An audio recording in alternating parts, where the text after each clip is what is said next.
yan sa mga mahihirap na nanatiling mahirap sa pagpapanggap na mayaman. Kung sino pa yung mga walang trabaho, sila pa tong napakarami mag-anak.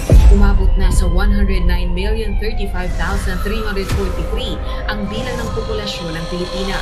The Philippines is one of the most populated nations around the world. Pagtaas ng populasyon sa Pilipinas, gaano nga ba tayo naaapektuhan nito sa ating pang-araw-araw na pamumuhay? Gumagawa ng tao, hindi para gawing anak, pero para gawing gatasan. Wala po ako ay tutos-tos. Mahirap talaga magkaroon ng maraming mga anak. Napakabulagsak pagdating sa pera, pero pagdating sa pagkakakitaan, napakatama. Ang dahilan kasi, masaya. Anak pa! Anong masasabi mo doon na ang gender ngayon hindi na ipinagkakaloob ng Diyos, kundi pinipili na lang ng tao? Nakakasira yan ng isip at puso ng mga susunod na henerasyon natin, Pilipinas. Kung gusto mong paniwalaan niya, walang problema. Isa sa mga pinakamalaking faktor kung bakit mahirap ang bansa natin dahil sa mga politiko. Pag yung politiko, alam mo nang tiwali, wag mo nang iboto. Tigas naman ang ulo mo eh. Binigyan ka kasi ng 500 piso, yun na yung kapalit ng kaluluwa mo. Pilipinas, maawa ka sa sarili mo, Pilipinas. Alright, so good morning, good afternoon, and good evening mga boss. So nandito na naman tayo sa pinakabagong episode ng RDR Collabs. At ngayon, isa sa mga pinaka-controversial na personalidad pagdating sa social media na may napaka-maaanghang na mga pananalita at na mga prinsipyo sa buhay. Boss Dachay Chester. Maraming salamat sa pag-invita sa akin. Ayan.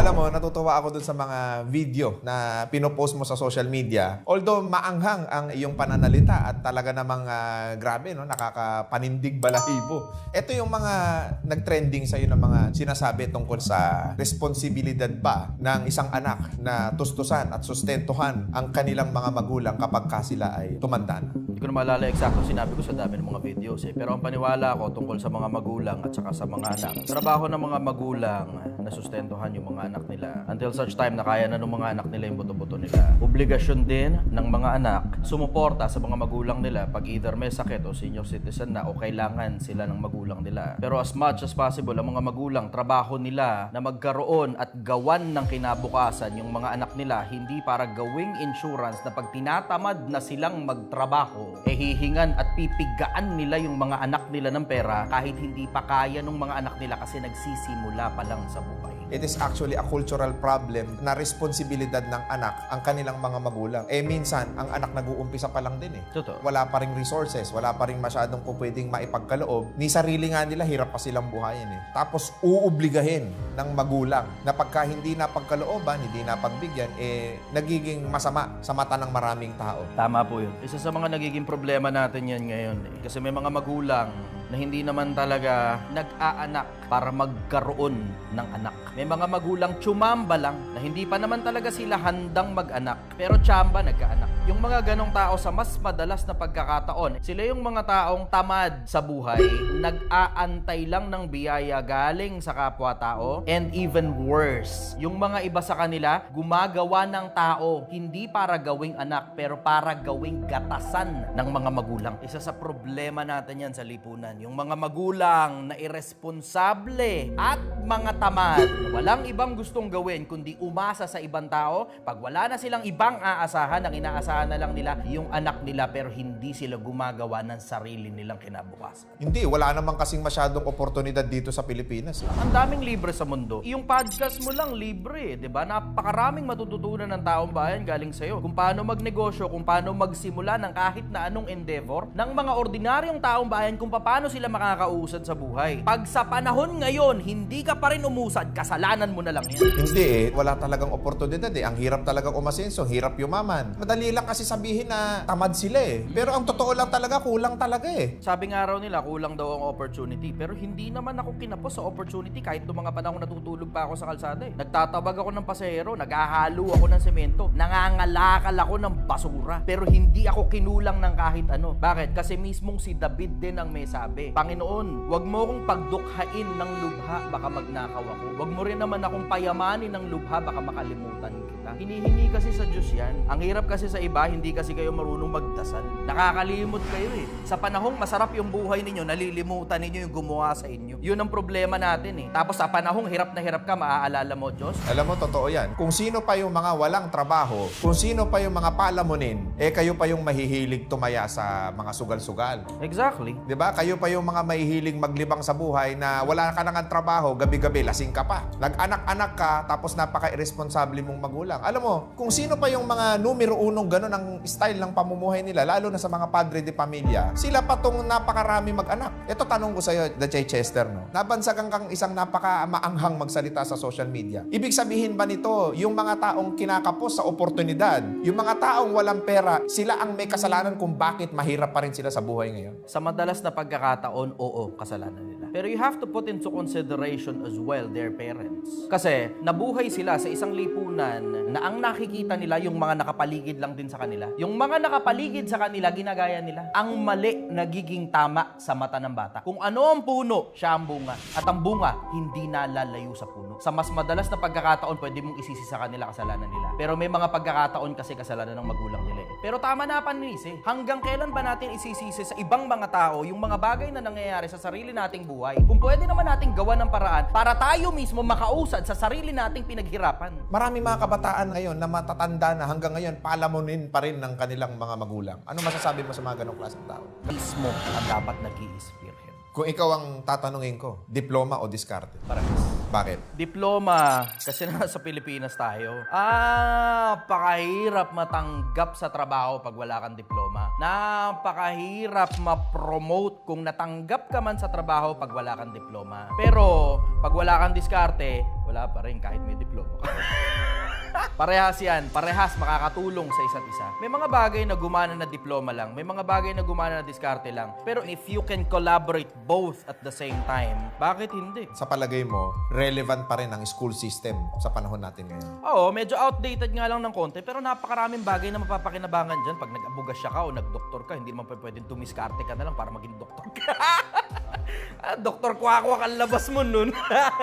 Yan ang sagot ko ron. Napakamahalaga eh. Dahil hindi naman lahat is designed para maging entrepreneur. Maaring ang pakinabang mo dito ay makakatulong ka sa ibang tao sa pamamagitan ng iyong profesyon. Kung ikaw ay naging isang abogado, ikaw ay magiging tagapagtanggol ng mga naaapi. Kung ikaw naman ay doktor, pwede kang maglingkod para mas matulungan mo pa yung mga taong may pangangailangan, mga may sakit. Ang nagiging problema lang sa maraming tao is yung generalization. Ang success kasi iba't iba ang meaning niyan eh. Pwedeng ang success sa iba, financial success. Pwedeng ang success sa iba, career success. Pwede naman physical success. Maraming success eh. Nagiging problema kasi sa mga tao is generalization. Ibig sabihin, itong opinion na to, generalize na natin na applicable sa lahat ng tao. Ang gusto kong maitanong sa'yo, Dachay Chester, paano ka asenso dito sa Pilipinas? Unang-una, sisipagan mo. Pangalawa, tatabaan mo utak mo, tatalinuhan mo. You have to be an expert in what you're doing. Kung hindi ka man maging eksperto, at least you have gained some knowledge. Equipped ka ng mga bagay na karunungan na kailangan mo para makausad yung sarili mong buhay. Pangatlo, importante yung pagtitipid. Ang problema sa karamihan, napakabulagsak pagdating sa pera, pero pagdating sa pagkakakitaan, napakatamad. Yung mga tamad, pag sumweldo ng Biyernes, pagdating ng Lunes, wala ng pera, nangungutang na. Inuubos kasi sa weekend eh. Kaya ang sale ng mall, dinesign na weekend eh. Exact. Tapos after ng sweldo lagi. Hindi ba kayo nagtataka? Tuwing magse-sale lang mall, laging kinsenas at katapusan afternoon, mga ilang araw, may sale eh. Exactly. Ibig sabihin, nagiging biktima sila ng sistema. I will say, nagiging biktima sila ng sarili nilang impulsiveness. Kasi yung sistema inilagay dyan para makinabang sa impulsiveness ng mga tao. Pero it's up to you kung susunod ka sa sistema o hindi. Alam mo, at the end of the day, it's all about self-awareness, brother. Pag aware ka at kilala mo sarili mo, hindi ka kakaba-kaba sa sistemang nakalagay dyan. Bakit? Kasi you can maneuver your way into the system and you can maneuver your way in relation to whatever it is that you want to do in life. Dahil ang kultura ng Pilipino, kapag may sahod, dapat may engranding selebrasyon. Kahit nga walang sahod, may grand celebration eh. Ipinangungutang pa ang birthday at gustong mag-resort kahit wala ang Karamihan sa mga mahihirap nananatiling mahirap sa pagpapanggap na mayaman. At karamihan sa mga mayaman nananatiling mayaman sa pagpapanggap na mahirap. Naniniwala ka na talagang may tsansa, may pag-asa na umasenso ang mga tao as long as tamang disiplina yung ilalagay nila sa buhay nila. Pag hindi mo alam kung ano tamang disiplina ang ilalagay mo sa sarili mo, and then you should start listening to people like Boss RDR. Exactly. Ngayon, ito tanong ko. Maraming nagtatrabaho ngayon dito, ang sa palagay nila, sa sarili nila, kulang ang sinasahod nila. Ang sa palagay nila, hindi na balanse ang sweldo nila doon sa presyo ng bilihin, doon sa pamasahe nila, doon sa pang-araw-araw nila. Paano yung sinasabi mong disiplina? Makakapagtipid pa ba ako? Kulang na nga, eksakto na nga. Ano ang mga dapat kong gawin? Kung meron mang bagay na palagay mo kulang ka, there's no room for complaining. Trabahuhin mong lumaki sweldo mo, trabahuhin mong dumami yung kinikita mo, trabahuhin mo yung buhay na eksaktong gusto mo. We all have 24 hours a day, and we only get to work for 8 hours, maximum siguro 12, 13 hours. Pero meron ka pa rin sobrang 1-2 oras na nilalaan mo sa panonood ng Netflix eh. Meron ka pa rin sobrang 2-3 oras na ini-ML mo maghapon eh. Kung meron kang oras para dun sa lahat ng bagay na walang kakwenta-kwentang ginagawa mo, edi may oras ka ngayon para magtingin ngayon sa social media nung mga bagay na kapaki-pakinabang. Panonood halimbawa ng programa ni Boss RDR. Makinig ka dun sa mga taong talagang totoong may matututunan kang panibagong skill. Mapapagkakitaan mo para umusad yung buhay mo at makakapakinabang ang buong Pilipinas sa iyo. Ba't di ka kumandidatong senador? Mas marami akong magagawa bilang content creator. Pinakikinggan ako ng buong Pilipinas. Pero ang mga senador, sa mas madalas na pagkakataon, didipad-dipa lang sila doon. Kinukuha at kinakain yung pera ng taong bayan pero wala namang talagang nakikinabang sa kanila. Isa sa mga pinakamalaking factor kung bakit mahirap ang bansa natin dahil sa mga politiko. Pilipinas, sana magising ka naman Pag yung politiko, alam mo nang tiwali, wag mo nang iboto. Tigas naman ang ulo mo eh. Alam mo nang ang kurap eh. Boto ka pa rin ng boto eh. Bakit? Kasi binigyan ka kasi ng 500 piso. Yun na yung kapalit ng kaluluwa mo. Napakaganda ng bansa natin. Ang nagiging problema kung bakit nandyan yung mga inaayaw-ayawan natin, kasalanan ng mga taong naglukluk. So wag kang magrereklamo kung mahirap ang buhay mo ngayon. Kasi kayo pumili ng mga leader ninyo dyan eh. Kaya walang development. It is all because pinalitan nyo ng 500 pesos. Pinalitan ng 1,000. Matuto na tayo. Isa pa sa mga gusto kong itanong sa'yo, yung utang. Ang daming nalulubog sa utang at marami ang nagpapakamatay dahil sa utang. Ano ang masasabi mo tungkol dyan sa cultural problem natin na yan na ang mga Pilipino ay mga lubog sa utang? There are good debts, there are bad debts. Good debts, ito yung mga bagay na inutang mo para expansion nung hanap buhay mo. Bad debt, birthday mo, syempre, isa happy-happy, di ba? Wala kulang ang sweldo, di ba? Uutang ka ngayon, di ba? Tapos tatakbuhan mo na yung inutangan mo, di ba? Talaga bang kailangan ba talaga natin yung mga engranding mga birthdayhan, mga piyestahan na talaga namang nagpapapatay pa ng baboy? Talaga bang kailangan ba talaga yan kung wala ka namang kapera-pera? Alam mo, Pilipinas, matuto ka na. Tigilan mo yung pag-utang na alam mo naman sa sarili mong kapritsyo lang yung paglalaanan mo ron. Di ba, sana kung uutang ka, kung halimbawa, ikakabuti ng pamilya mo para sa negosyo na gusto mong simulan, na yung negosyo na yun, palalawaking mo na lang naman, tapos mababayaran mo rin yung utang na yun dahil gisa sa sariling mantika, yun ayos lang. Pero uutang ka para sa birthday, nagawa mo. What is important is meron tayong disiplina na maging preparado tayo sa buhay. Kung maliit at kakarampot ang kinikita natin, mag-attempt pa rin tayo na sinupin yung mga matitira. Whether 5 piso lang yan, 10 piso lang yan, o gaano kaliit yan, ang importante kasi doon yung mentalidad eh. Sa maliit nga, nakakaipon ka, nakakapagtipid ka eh. Na hindi mo kailangan gumastos para lang sa approval and validation ng ibang tao. Tama yung sinasabi mo, bakit mo kailangan ng celebration sa birthday? Bakit mo kailangan ng celebration sa fiesta? Kung po pwedeng, kung ano lang yung kapasidad mo, edi maging payak na lang muna. Yung iba nga nangungutang pa ng iPhone eh. Yun nga eh. Yan ang problema. Para lang makabili ka ng gadget, makabili ka ng mga kung ano-ano. Aasenso lamang po tayo kapag inilagay natin sa puso at isip natin na gusto nating umasenso at kaakibat doon is yung disiplina kung willing tayong pagdaanan yun. Sa akin ang konsepto ng mayaman, ito yung kinikita mo, ito yung ginagastos mo. Tapos itong pagitan na to, ang tawag dito ipon. Pag dumami yung ipon mo, makabili ang bahay, sasakyan. Ang karamihan sa mga Pilipino, binabaliktad yan. Ito yung kinikita, ito yung ginagastos. Ang tawag dito, utang. Yun talaga eh. Ako practical lang eh. Sabi nila, matalinong tao raw ako. Hindi naman. Masipag lang akong umalam. Yun lang ang meron ako, sipag lang eh. It just so happen na yung mga bagay na nakita ng mata ko, narinig ng tenga ko, pumasok sa puso ko, it just so happen na I am putting an outstandingly keen attention at masipag akong umalam. Isa pa ring cultural problem natin. Napakalaki na ng bilang ngayon at tila baga nagiging normal na yung mga single mom. Bakit? Maraming mga irresponsableng relasyon dahil sa premarital sex. Ang dahilan kasi, masaya. Kaya mo ginawa yung ginawa mo para maging masaya ka. Tapos pag wala na yung saya, napalitan na ng obligasyon. Wala na ngayon yung dahilan kung bakit kayo nagsipag-jowa in the first place. Pero kung sana, bago mo pa simulan yung relasyon, ang nasa isip mo, bumuo ng pamilya, hindi tayo magkakaroon ng maraming ganyan. Sino ba ang may kasalanan?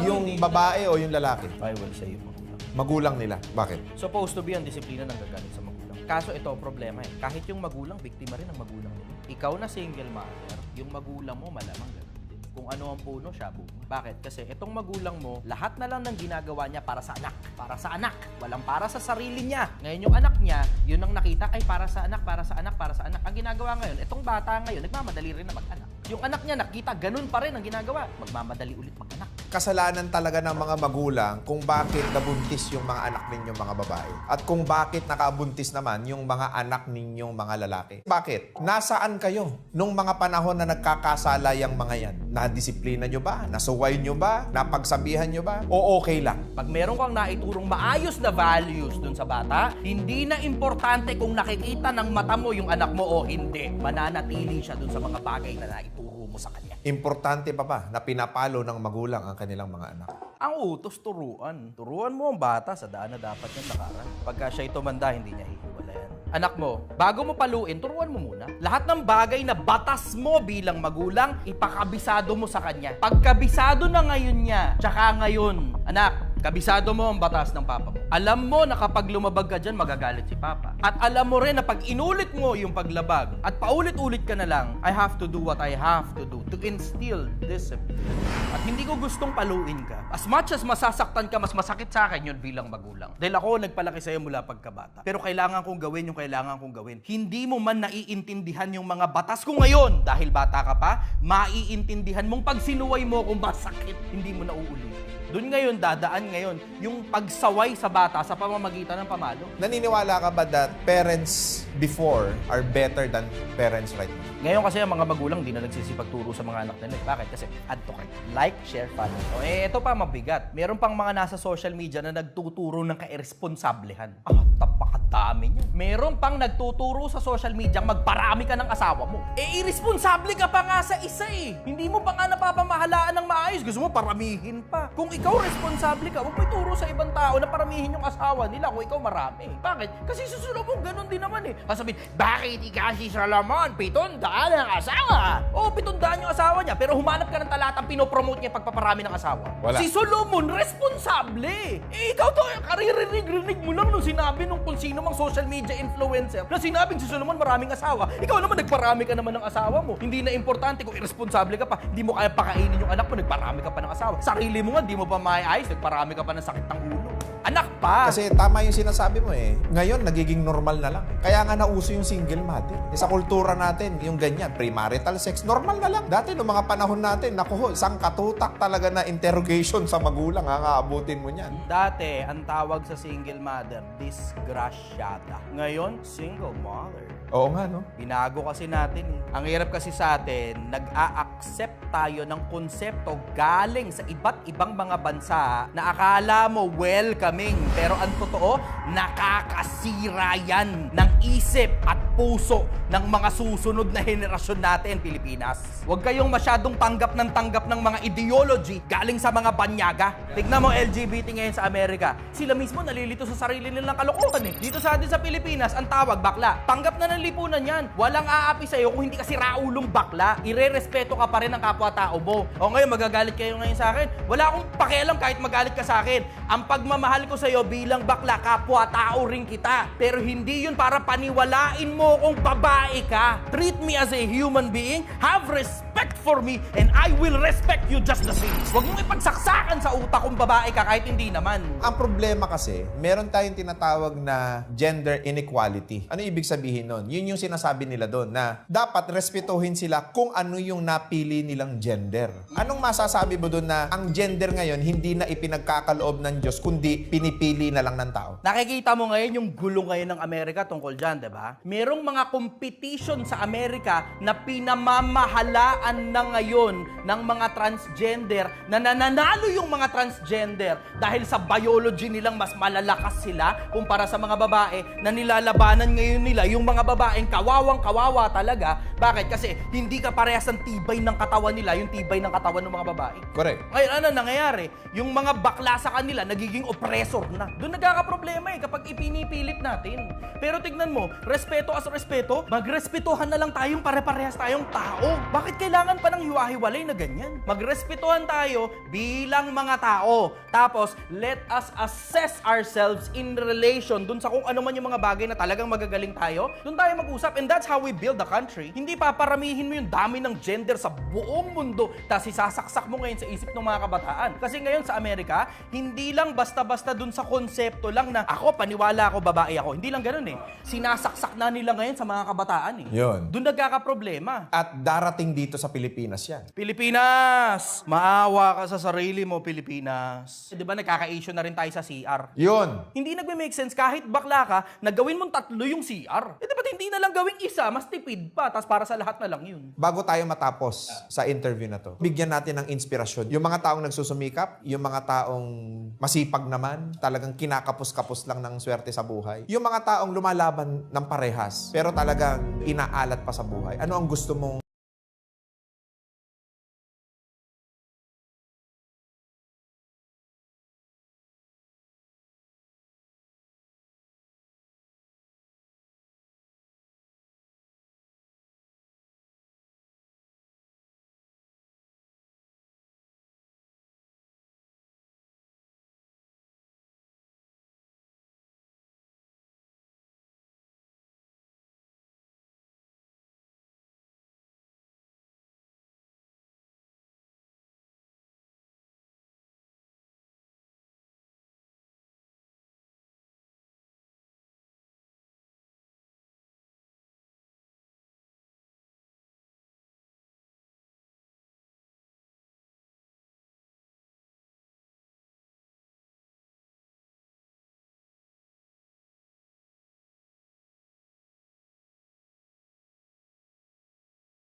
Yung mga prank-prank nila, yung mga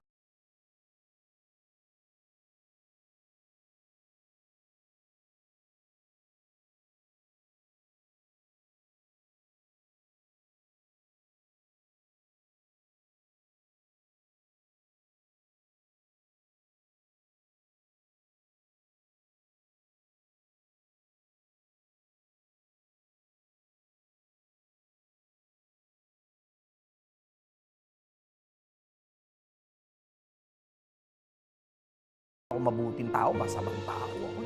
Dito sa RDR Collabs, mostly business. But we tackle right now the cultural problem na alam kong importante na ma-address ito. Marami at malaki ang maitutulong nito sa mga kababayan natin. The reason why siguro naging emotional ka because you wanted a brighter future for our fellow countrymen. Hanggang dito na lang ang kaya nating abutin, makapagbigay ng mensahe. Hindi naman natin kayang ratingin lahat. Pero ang importante, meron kang naging ambag. Meron kang naging partisipasyon sa pupwedeng ikabago ng kultura ng mga kabataan at mga kababayan kalagayan natin. May pag-asang umasenso, may pag-asang magtagumpay. Tama yung sinabi mo, kailangan maging masipag tayo. Bukod doon, haluan natin ng mga konting mga pamamaraan. Iregalo natin sa sarili natin ang isang napakagagandang mga oportunidad. Huwag kayong manatili sa trabaho na meron kayo ngayon kung alam nyong hindi nag-i-improve ang buhay ninyo dyan. Ang importante, asamin natin na guminhawa ang ating buhay. Lagi nating tatandaan, kung ano man ang sitwasyon at kalagayan natin ng buhay natin ngayon, ikaw ang may kasalanan at may gawa niyan. Muli, iniimbitahan ko kayo, i-click ang notification bell at mag-like, mag-follow sa lahat ng ating mga social media account. Please do follow our Facebook, TikTok, Instagram account, and available na rin po si Boss RDR sa Spotify.